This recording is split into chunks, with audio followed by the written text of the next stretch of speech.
Back to our YouTube channel.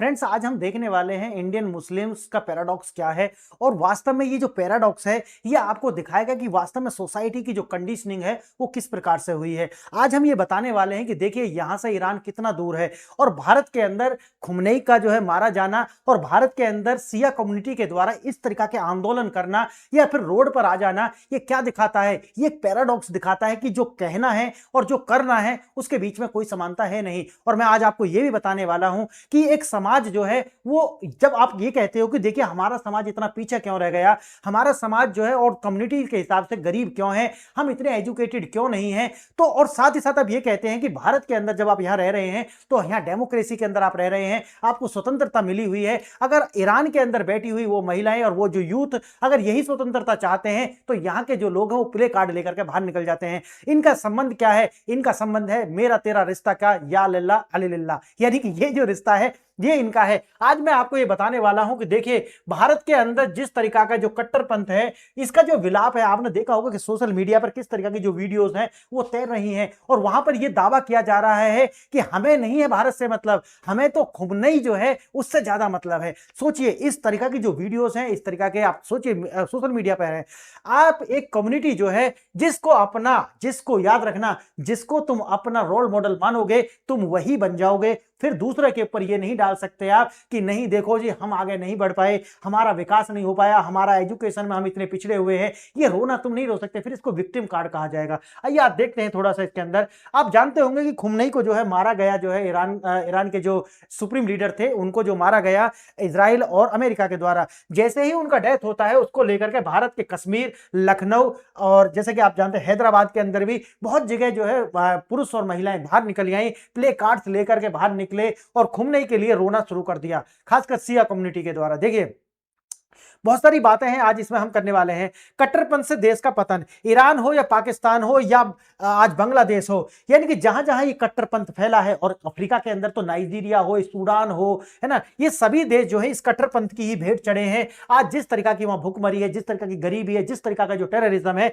ये इसी कट्टरपंथ की देन है। देखिए भारत के अंदर आपने देखा कि मातम और चुप्पी का जो विरोधाभास है वो आपको देखने के लिए मिलेगा। ईरानी नेता की मृत्यु पर जो है सड़कों पर आकर के विरोध प्रदर्शन होते हैं, स्थानीय आतंक की जो बुरहान वानी है उसके लिए प्रदर्शन होते हैं। वहीं पर आपने देखा कि बांग्लादेश के अंदर किस प्रकार से जो हिंदुओं को उनको मारा गया, उनके घर जला दिए गए, लेकिन यहां पर चुप्पी बनी रही, एक प्ले कार्ड लेकर के बाहर नहीं आया। और साथ देखिए कि अभी तो रमजान चल रहे हैं, रमजान के अंदर किस तरीका से अफगानिस्तान के ऊपर इन्होंने जो है जाकर के पाकिस्तानियों ने मिसाइल डाली, मुसलमान ने मुसलमान को मारा और फिर उधर से जो अफगानिस्तान वाले हैं उन्होंने जो है इनकी 40 चौकी जो तोड़ दी और 100 से ज्यादा जो है सैनिकों को जो है मार डाला। तो सोचिए ये एक भी प्ले कार्ड लेकर के बाहर नहीं आया। ये जो विरोधाभास है ना किसी के लिए नहीं खड़े, ये किसी के लिए, यानी कि अगर इजराइल मारेगा मुसलमान को तो ये बाहर आएंगे, और अगर हिंदू को कोई मारेगा या इनके मुसलमान मारेंगे जाकर के बांग्लादेश में तो इन्हें कोई दर्द नहीं होगा, कहेंगे ये तो बेगाना मुल्क है, तो ईरान इस देश का मुल्क है क्या, ईरान से हमारा क्या संबंध है? ये विरोधाभास में आज आपको बताने वाले। देखिए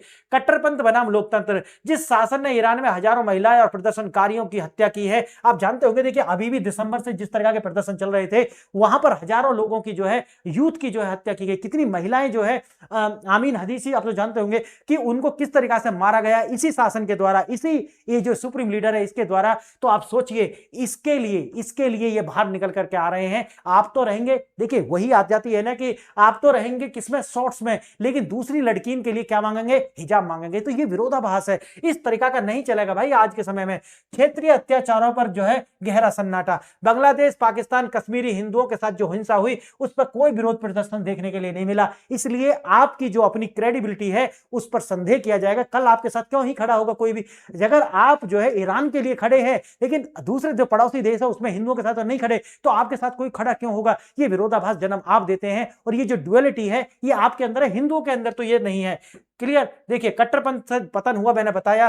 प्रगतिशील देशों ने सीखे, सऊदी अरब हो या यूएई हो, यानी कि जो प्रगतिशील देश हैं वो इसको छोड़ रहे हैं, इस कट्टरता को छोड़ रहे हैं और कट्टरता को छोड़ करके आगे बढ़ रहे हैं, विकसित हो रहे हैं। लेकिन भारत के अंदर सोचिए कि डेमोक्रेसी का फायदा उठा रहे हैं, बोलने का फायदा उठा रहे हैं, राशन यहां से ले रहे हैं, सब कुछ, लेकिन देश ईरान है, देश इनका ईरान है, इन्हें ईरान भेज दीजिए। देखिए वास्तव में इस्लामिक जो मुस्लिम कम्युनिटी है उनके लीडर, उनके रोल मॉडल कैसे होने चाहिए? जैसे एपीजे अब्दुल कलाम साहब थे, इस तरीका के जो आधुनिक विचारों के जो लोग हैं वो इनके रोल मॉडल होने चाहिए। लेकिन इनके रोल मॉडल कौन है? इनके रोल मॉडल सोचिए खुमनई साहब हैं इनके रोल मॉडल। इनके रोल मॉडल कौन है? इनके रोल मॉडल है जो पाकिस्तानी जो मौलाना है, ये इनके रोल मॉडल हैं। सोचिए अगर आप कट्टरपंथ को ही रोल मॉडल बनाओगे तो फिर आप रोना नहीं रो सकते कि हम आगे नहीं बढ़ पाए, हम उन्नति नहीं कर पाए, फिर आप करते रहिए उसको। देखिए हम आगे बढ़े उससे पहले आप 2 प्रश्नों पर विचार कीजिए।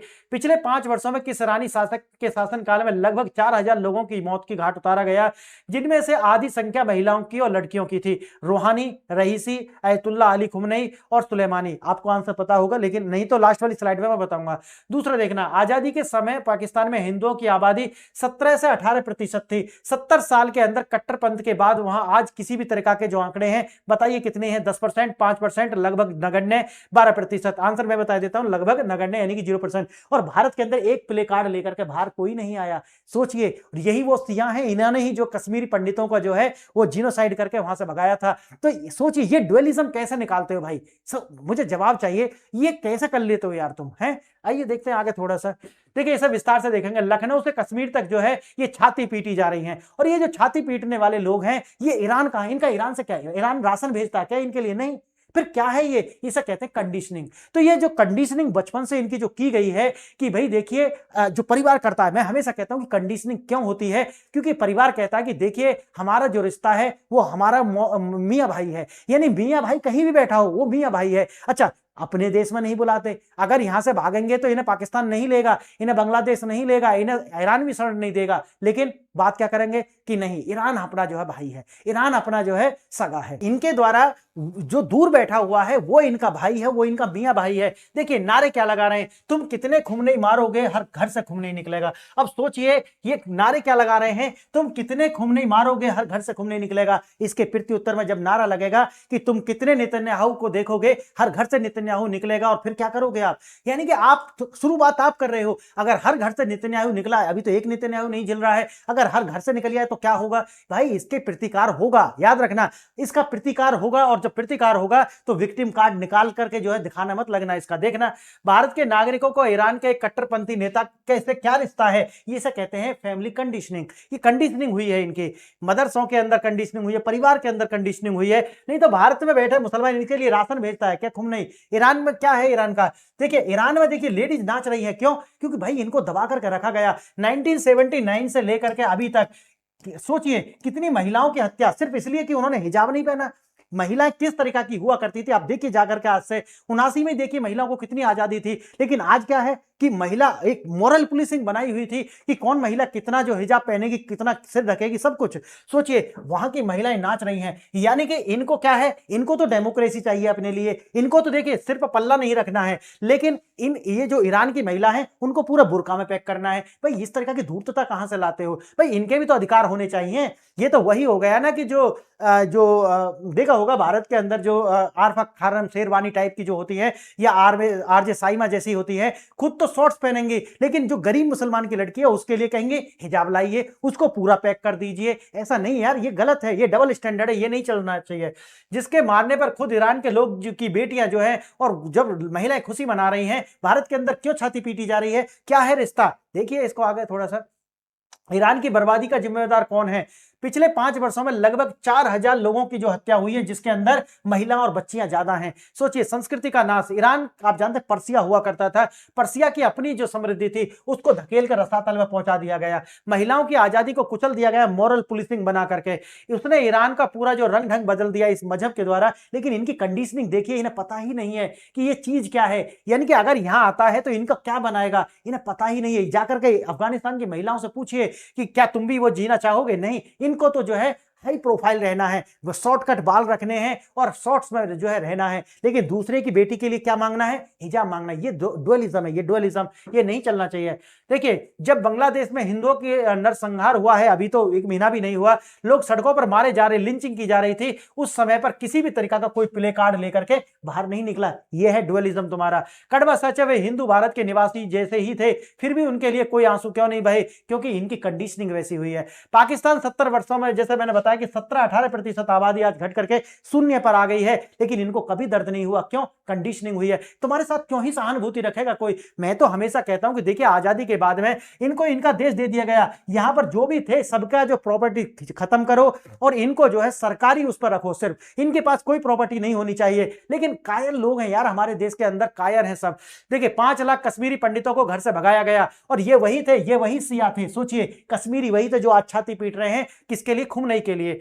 क्या संवेदना केवल खास मजहबी नेताओं के लिए ही होनी चाहिए? नहीं होनी चाहिए। मानवता क्या कहती है? सबके लिए होनी चाहिए यार। लेकिन इनके लिए मानवता सिर्फ अपने ही लिए है। एक बंद कमरे में है, उस कमरे के लोगों के लिए मानवता है, बाकी के लिए कोई मानवता नहीं है।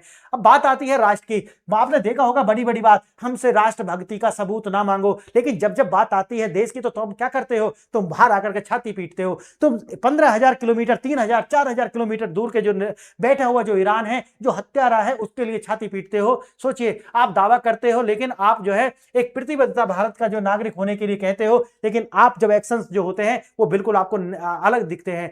लेकिन जब मातम एक विदेशी कट्टरपंथी के लिए बनाते हो तब आप पर शक होना लाजमी होता है। ब्लाइंड फॉलोइंग जब आप करते हो तो आप पर शक होता है, और ये ब्लाइंड फॉलोइंग नहीं होनी चाहिए।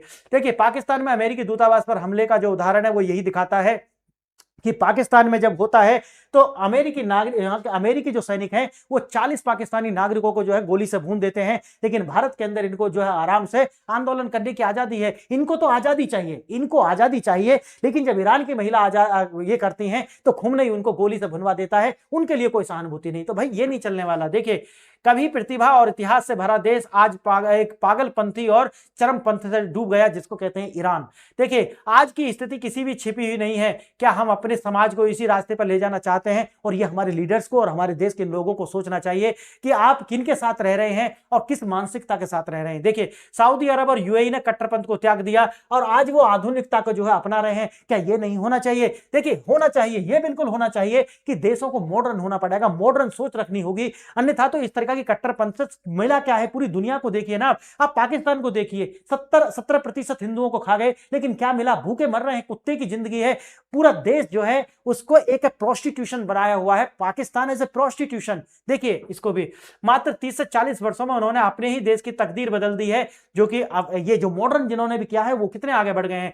वहां के प्रिंस और शेख आग जो है, प्रगति जो है, उसको देख करके आप कहोगे कि देखिए, उनकी तो सीट भी जो है वो सोने की होती है, लेकिन उन्होंने काम किया है, उन्होंने कट्टरपंथ को त्याग दिया है, मॉडर्नाइजेशन अपनाया है। देखिए, क्या हम मध्यकालीन मानसिकता वाले व्यक्तियों को अपना नेता चुनते हैं या फिर डॉक्टर एपीजे अब्दुल कलाम जैसे आदर्श पुरुष को जो है अपना नेता चुनेंगे? हमारे रोल मॉडल कैसे होने चाहिए? हमारे एक समाज के role model APJ Abdul Kalam जैसे होने चाहिए। हमारे बच्चे साइंटिस्ट होने चाहिए, हमारे बच्चे बड़े बड़े पदों पर। लेकिन यहाँ क्या है? यहाँ तो डॉक्टर बनके भी लाल किले पर फटना ही है। तो आप सोचिए, ये कहां से आती कंडीशनिंग? ये कंडीशनिंग बंद होनी चाहिए और देश के नीति निर्माताओं को भी इस पर सोचना होगा कि देखिए, हमारा देश जा कहां रहा है और हमें खुल करके बोलना होगा। लेकिन हिम्मत नहीं होती लोगों की, खुल करके नहीं बोलना चाहते, क्योंकि सबको अपनी इमेज बचानी है।